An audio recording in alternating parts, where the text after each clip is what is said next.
Les États-Unis ont déjà donné à l'Ukraine plus de 39,6 milliards d'euros en aide humanitaire, équipement et munitions.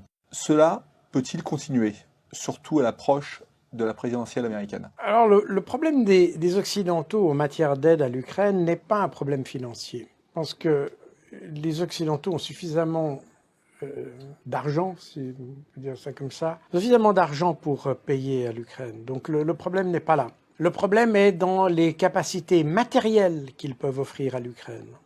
L'aide matérielle, c'est-à-dire les chars, les avions, les munitions, les missiles, etc. Et c'est là où les Occidentaux ont un problème, parce que les besoins de l'Ukraine sont tellement importants que les stocks des pays occidentaux en sont affectés.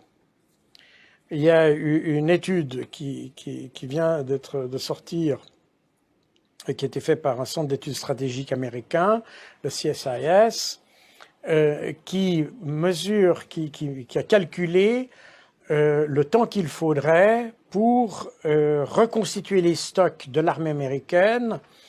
Peut-être avant de dire ça, il faut que j'explique deux choses. L'aide américaine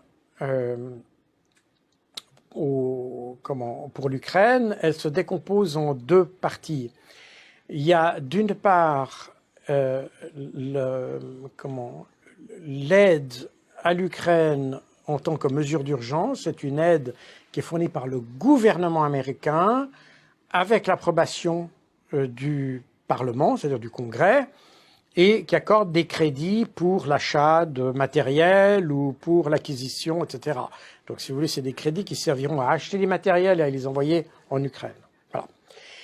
Ça, c'est le premier mode de financement. Enfin, il y en a plusieurs, mais c'est les deux plus importants. Ça, c'est le premier.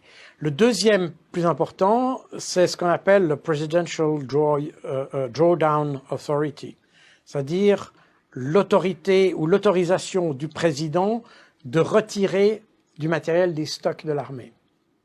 Et ça veut dire que lorsqu'on veut, par exemple, donner des missiles patriotes, ils sont très longs à fabriquer, donc on ne peut pas les avoir comme ça sur étagère. Et le président des États-Unis peut décider, puisqu'il est le chef des armées, de prélever sur les stocks existants de l'armée américaine et de les envoyer en Ukraine. C'est le PDA. Donc ça veut dire qu'une bonne partie des équipements qui ont été donnés, notamment les HIMARS, ces missiles, ces lance-fusées multiples, ou bien précisément les Patriotes, ou bien d'autres équipements comme ça, ont été fournis sur la base de l'autorité présidentielle. Autrement dit, ils ont été prélevés sur les stocks américains. Et le CSIS a calculé que pour certains matériels critiques, il faudrait 7 ans aux États-Unis pour reconstituer les stocks qu'ils avaient avant la guerre en Ukraine. C'est-à-dire qu'en moins d'une année, ils ont grillé 7 ans de leur propre stock. Donc, ça veut dire que, en clair, on a des pays occidentaux qui arrivent un petit peu, si vous voulez, ils ont l'eau sous le manteau. Ils ont l'argent, l'argent n'est pas le problème, mais ils n'ont plus les capacités matérielles à soutenir l'Ukraine. L'Ukraine, il ne faut pas oublier non plus que les armées occidentales, depuis maintenant une trentaine d'années, sont des armées qui ont été configurées pour des combats coloniaux, si on peut me passer l'expression.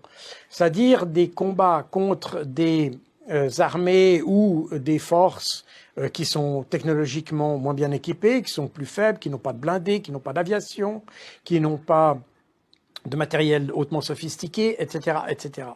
Par conséquent, on a pu créer des systèmes. Vous voyez, par exemple, en Afghanistan, les Américains tiraient 300 obus 255 par jour. 300.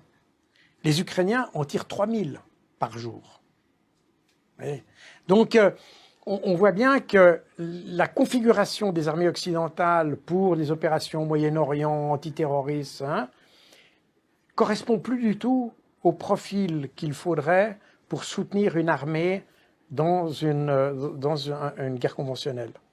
Et c'est exactement ce qui se passe maintenant.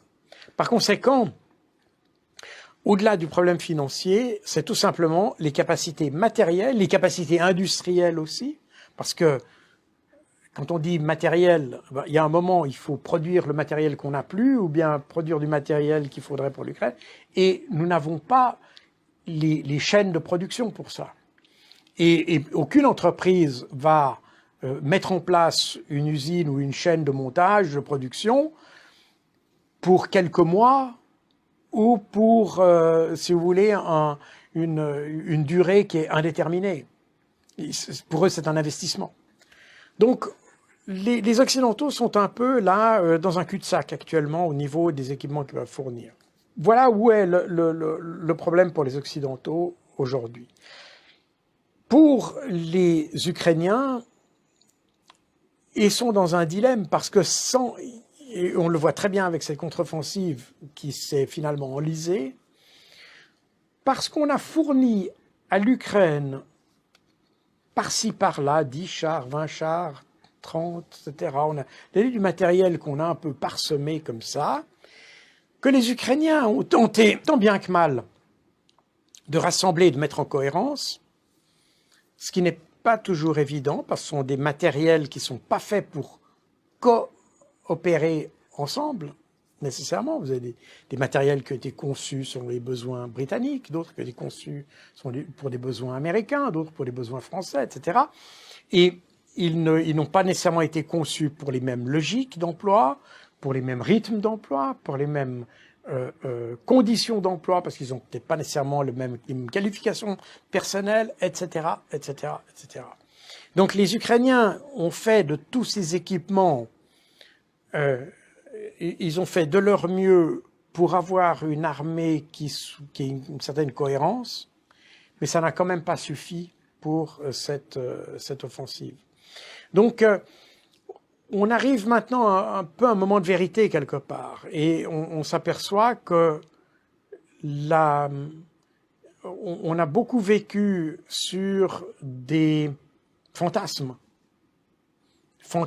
d'opérations qu'on s'imaginait, mais qui n'étaient pas vraiment réalistes, avec des désirs de victoire, des victoires qui étaient même qu'on a même presque décidé à l'avance, et il n'y avait aucune raison objective pour qu'il y ait des... Enfin, etc. Donc on se trouve maintenant un peu dans un cul-de-sac, et par conséquent, aujourd'hui, on arrive à un moment où les Occidentaux doivent sérieusement remettre en question la nature de ce qu'ils veulent faire pour l'Ukraine, parce qu'on s'aperçoit bien que là, le gouvernement américain, d'ailleurs assez symptomatiquement, la dernière décision du gouvernement américain de livrer des armes, ils ont une liste. Alors déjà, si on compare à août de l'année passée, fin août 2022, les Américains avaient des listes de 770 millions de dollars. Aujourd'hui, fin août 2023, on a une liste de 225 millions de dollars. Donc on voit qu'on a déjà baissé dans les volumes. Et quand on regarde le libellé de la liste, c'est assez intéressant. À l'époque, on indiquait, on donne 100 000 coups de ceci, 10 000 fusées de ça, etc. On donnait le nombre. Aujourd'hui, on dit des fusées, des canons. On donne plus les quantités, parce qu'on n'est plus en mesure de les donner, parce qu'on en a, à vrai dire, on n'a plus les quantités nécessaires. On donne qu'une ou deux pièces, un peu par acquis de conscience, mais on n'est plus en mesure de faire un soutien aussi appuyé que ce qu'on avait fait l'année passée. Donc, on arrive au moment de vérité, et je pense que c'est le signal qu'il faut passer à une autre logique, et que l'idée qu'on va obtenir un succès à travers la guerre ou en essayant d'endormir, pas d'endormir, non, mais d'attiser la population russe pour qu'elle demande la fin des hostilités parce que cette guerre est trop pesante, etc. Je pense qu'on est dans un scénario qui est aujourd'hui totalement dépassé et qui n'a aucun sens, et qu'il faut voir autre chose, peut-être aller dans le domaine de la négociation, dans le domaine dans d'autres choses. Mais continuer à fournir des armes n'est plus une solution.